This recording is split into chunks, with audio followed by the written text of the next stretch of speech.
Oke, bismillahirrahmanirrahim. Assalamualaikum warahmatullahi wabarakatuh. Pemirsa dimanapun Anda berada, kembali bersama saya Pak Diafro Khalid di acara kesamaan kita yaitu adalah Neostok. Senang sekali rasanya saya akan dapat menemani Anda beberapa menit ke depan, pastinya dengan tema yang sangat menarik dan narasumber yang sangat inspiratif. Oke teman-teman, di sini di studio kita sudah hadir bintang tamu kita, narasumber kita pada hari ini. Sebelum kita menyapa bintang tamu kita pada hari ini, saya akan memberikan kesempatan untuk Anda untuk jangan lupa tekan like, subscribe, dan juga share video ini agar bermanfaat. Oke teman-teman, langsung saja kita sapa narasumber kita pada hari ini, yaitu ada Aska. Assalamualaikum warahmatullahi wabarakatuh. Aska, Waalaikumsalam. Alhamdulillah baik, saya kabarnya. Oke. Jadi pemirsa di rumah, Aska ini adalah salah satu santri atau siswa SMK Darul Tauhid yang tidak hanya unggul dalam bidang jurusan yang ia pilih, namun ia ahli juga dalam meracik sebuah kopi. Maka dari itu kita akan berbagi inspirasi kisah dengan dia bersama Neos. Siap Aska untuk berbagi cerita dengan pemirsa yang ada di rumah? Siap. Oke, pastinya. Oke, pertanyaan pertama yaitu adalah bagaimana muncul ide untuk menggeluti di bidang kopi? Jadi dulu kan saya pas masih SMA tuh udah ngambil kejuruan ya. Jadi otomatis dilihat banyak project dan otomatis juga pasti banyak pergaulannya. Dari situ abang kelas saya ada yang buka kafe. Nah awalnya saya cuma minum atas kebutuhan itu kan biar hobi. Ya hobi. Terus sama kelamaan jadi suka, jadi hobi dan akhirnya bentuk kafe sendiri juga.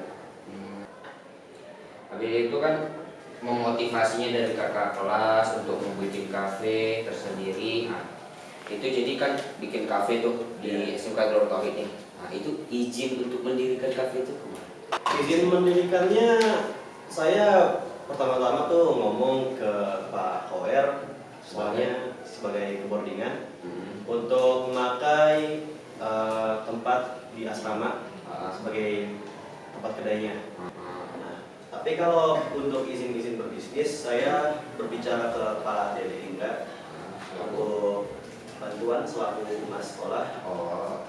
Untuk bahan-bahan segala macam dan perizinan saya alihkan ke Pak Dede Indra, dan berita pun tersebar sampai ke Pak Hurib, dan pas sampai ke Pak Hurib itu baru saya dapat sebagai kepala sekolah baru saya dapat. Alhamdulillah. Berarti nih dari saya buat kedai kopi nggak cukup dong cuma sekedar kata izin atau buat perlengkapan lainnya. Modal awal untuk memulai usahanya itu Aska dapat dari mana? Kalau ngomongin modal awal tuh sebenarnya banyak ya modalnya. Tapi modal buat kedai kopi tuh nggak harus besar juga. Soalnya banyak alat yang murah dan bisa menghasilkan rasa yang mirip sama mesin. Tapi kalau modal yang saya pakai kira-kira kalau di total bisa sampai 5 juta ya. Tapi 5 juta itu karena awalnya dari hobi, jadi saya anggap sebagai barang saya sendiri, bukan barang kafe. Dan kalau buat bahan-bahannya habis 800.000 itu buat buka awal. Jadi ada susu, biji kopi, gelas plastik, gelas kertas, sedotan dan segala macam buat bahan-bahan. Kan tadi katanya itu modalnya 5 juta per yang buat opening pertama. Iya, modal awal untuk membuat kafenya. Ya. Itu 5 juta itu dapat dari mana? Apakah Aska berani minjam ke bank atau? Kalau minjem saya tuh nggak berani. Saya nggak suka minjem duit, apalagi ke orang tua juga nggak pernah. Jadi ini alat-alatnya saya beli pakai uang tabungan saya sendiri dulu tapi ini itu dari SMP, jadi nggak langsung 5 juta habis. Ya, dari SMP dikit-dikit alatnya nambah sebagai hobi, dan di SMK dibawa ke sini untuk berjualan. Oke. Berarti emang udah duit tabungan selama SMP baru dijadikan di SMK. Iya. Oke, diwujudkan di SMK. Nah, ngomong-ngomong masalah kafe, pasti dong orang memiliki nama keunggulan. Jadi kafe Aska ini apa nama keunggulan? Jadi nama kafe saya Vocational Coffee Shop, bisa disingkat sebagai VCS. Ya. Untuk asal namanya saya ngambil dari kata vocational high school yang berarti sekolah vokasi atau sekolah kejuruan. Jadi Vocational Coffee Shop artinya sendiri. Iya. Kedai kopi kejuruan. Oke. Di situ nih kan di kedai kopi ini. Jadi Jack, mungkin pemirsa di rumah juga penasaran apa aja sih menu-menu yang ada di kedai kopinya nih. Untuk menu sebenarnya kita tuh sangat fleksibel gitu. Jadi bisa request, tapi untuk menu-menu dasar ada beragam kopi hitam kayak americano, long black, espresso, ristretto dan lain-lain. Dan ada kopi susu juga seperti kopi susu biasa, latte, cappuccino, piccolo latte dan lain-lain. Dan kalau menu unggulan tuh ada unggulan. kopi sebelah aren, ada hazelnut latte, sama favorit saya tuh lemon mocktail. Oke, lemon mocktail. Ya. Jadi itu kalau lemon mocktail itu kayak gimana gambarannya?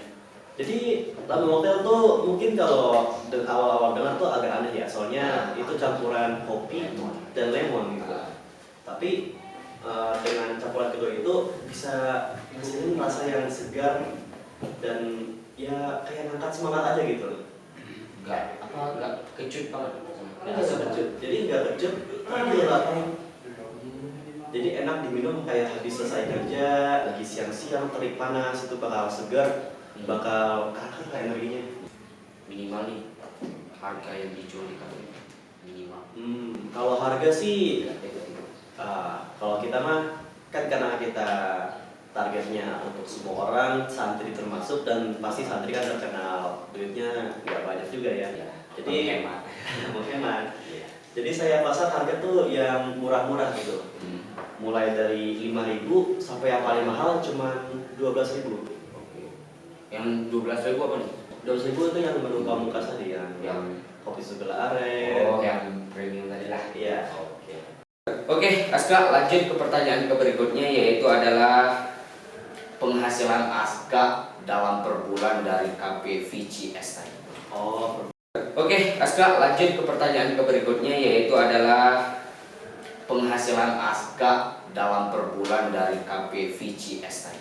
Per bulan. Mungkin dapat motivasi pemirsa yang ada di rumah bahwa santri yang mungkin jauh dari dunia luar, yang biasa menginap di pesantren, yang jarang bersosialisasi, namun bisa unggul dalam lingkungan sendirinya gitu. Bisa unggul dalam lingkungan yang mungkin dibilang orang itu sulit untuk menjadi seorang barista atau ahli dalam bidang kopi. Gimana Kak penghasilan per bulannya? Alhamdulillah penghasilan per bulan itu banyak, sekitar 1,8 sampai 2,3 juta per bulannya. Bulan? Iya, per bulan. Karena saya bukan hanya buka kafe saja, saya juga nitipin produk saya ke warung-warung terdekat kayak toko Usman. Ya. Habis itu nanti ada rencana di SMM Swalayan dan warung-warung yang lain lagi. Saya juga banyak terima pesanan dari guru-guru dan staf DT. Kayak waktu itu Pak Dede Indra pesan 50 botol kopi untuk acara, dan saya bikin alhamdulillah upahnya 500.000 sekali bayar langsung. Berarti dalam per bulan 1,8 sampai 2,3 juta. Berarti itu udah menutupi uang bulanan dong. Iya, itu udah uangnya. Ya. Oke, baik pemirsa, itulah tidak menyangka kita bukan hanya harus ahli pada bidang sesuatu yang kita pilih, namun kita juga harus mencoba di bidang lain untuk mencari untuk mencari lebih kreatif. Nah, mungkin pertanyaan yang terakhir nih Aska, harapan Aska untuk kedepannya. Harapan saya untuk kedepannya itu sangat banyak. Itu saya pengen kedai saya bukan cuma buat SMK dan guru-gurunya, tapi juga buat satu DT gitu. Ya. Dan saya juga rencana ada pengen buka cabang juga sih. Jadi biar ya yang lain bisa pada beli juga lah. Jadi kan kalau SMA ke SMA kan mungkin agak canggung gitu. Jadi saya mungkin buka cabang di dekat SMA. Ya Lebih merapatkan silaturahmi. gabungkan lagi. Jadi kan kok kedai itu berkembangnya kan nggak harus satu arah doang. Jadi saya juga pengen berkembang kedainya, pengen berkembang nanti warung-warung itu, kopi botolannya segala macam. Nanti kalau udah sukses itu saya pengen beranjak ke makanan lain kayak teh, makanan, kue-kue, gitu aja sih. Oke. Baik pemirsa, itulah tadi cerita kita bersama saudara kita Aska. Mungkin di segmen berikutnya kita akan memperhatikan atau langsung melihat bagaimana proses pembuatan kopinya dari Aska berikut ini.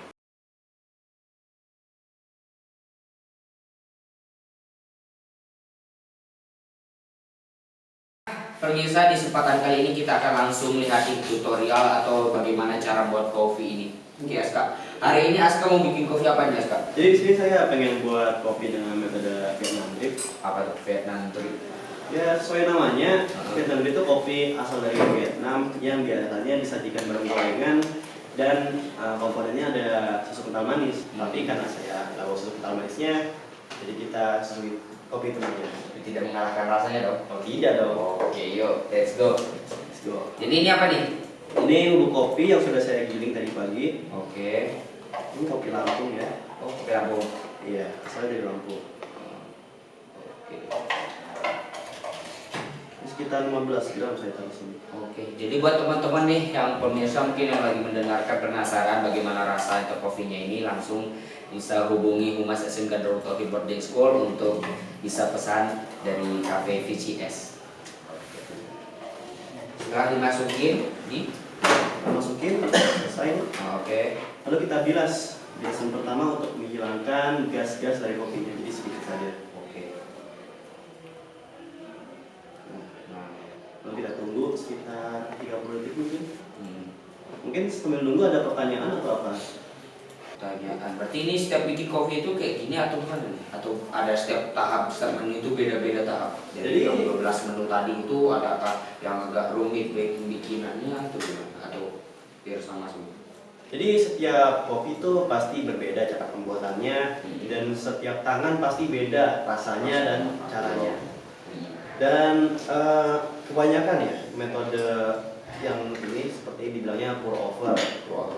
Pour over tuh contohnya Vietnam Drip, terus ada di belakang kita T60 itu juga metode pour over dan itu caranya ngalirin air dari atas minyak kopi. Jadi tuang ke bawah nanti kopi bungkus.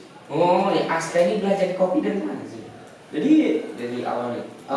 Kursus atau gimana? saya nggak pernah kursus kopi, Ah, baru pernah tuh sekali sih, itu juga cuma sharing sih sama tetangga saya yang punya kafe. Untuk belajar saya kebanyakan autodidak dan lihat YouTube sama nanya-nanya aja ke kedai-kedai kopi lainnya. Ini dari semua ilmu yang saya kumpulkan, saya bikin cara saya sendiri buat bikin kopi. Oke, berarti pembelajarannya otodidak. Nah, mungkin teman-teman juga yang berniat untuk menjadi seorang barista, namun memiliki kurangan biaya, mungkin bisa juga nih otodidak di YouTube ataupun belajar ke warung-warung terdekat ya seperti Aska ini. Nih, misalkan ini udah berapa nih? Udah berapa menit? Ini udah 30 detik. 30 detik Jadi lah. kita gas lagi ya. Oke, yang belasan kedua ini buat apa nih Aska? Pesan kedua ini buat mencari namanya body dari kopi. Kopi lo punya body. Iya. Body itu kalau mungkin kita kenal sebagai rasa pahit. Yang biasa identik banget sama kopi. Iya. Jadi rasa pahit kopi itu ada yang enak dan ada yang tidak. Pahit yang enak itu ketika pahit di lidah, tapi pas di tenggorokan hilang, gak nyangkut. Gak kayak misalkan jamu gitu kan, ada jamu-jamu yang pahit sampai nyangkut di lidah sampai 1 minggu. Juga nggak mau. Iya, kebanyakan orang nggak suka. Dan kebanyakan orang juga persepsi sama kopi pahit itu, kopi hitam kayak gitu. Makanya kita sebagai barista harus menyesuaikan keinginan tiap pembeli gitu, misalkan gitu kan. Kayak contoh, misalnya perempuan tuh cenderung lebih suka kopi yang lebih manis, makanya kita bodinya kurangin dan kita cari asamnya atau manisnya. Kalau ngomong nih, asam dari kopi itu dari mana sih? Asalnya asam. Kopi itu sebagai biji, sebagai buah, memiliki asam natural. Oh, natural. Iya. Dan itu tergantung jenis kopi, tempat pertumbuhannya, kayak ketinggiannya, ngaruh juga. Berapa lama dipanggangnya, itu ngaruh juga. Kalau ini yang saya pakai namanya biji jenis robusta. Robusta itu biji yang pahit dan pahit saja. Dan kalau yang asam tuh biasanya Arabica. Arabica. Iya. Oke. Oke, Di sekarang sini aja guys, apa ya, pemirsa, baunya itu udah wangi banget gitu. Nakutin. iya, udah wangi banget. Jadi nggak penasaran buat kita cicip nih. Jelasan kedua ya. Ya, belasan ketiga. Ketiga Tiga. betul. Tiga ini kita mencari keasamannya. Kita ekstraksi asam natural dari kopi ini. Jadi ini kopinya kayak berlapis-lapis tadi. Kayaknya udah kering nih. Coba kita lihat. Oh iya. Oke guys, udah jadi nih kopinya. Mau coba? Ini enggak, tapi tuang sini dulu. Tuang sini aja. Bentar ya. Takut panas. Oke, kayak warnanya nggak kental kayak apa ya? Kayak teh. Ya warnanya kopi sebenarnya tuh emang agak kayak teh gitu ya. Bukan hitam. Bukan hitam pekat. Itu kopi instan namanya. Oh, kopi instan. Kalau rakitan Rakitan kayaknya tehnya. Jadi kayak ini teh. Pemirsa, jadi dari berapa 4 saringan. Yang pertama saringan untuk apa? Menetralisirnya. Yang kedua buat untuk apa tadi? untuk body. Body. Yang ketiga untuk keasaman. Ya. Nah, yang keempat untuk manisnya. Oke, mungkin kita cicip dulu.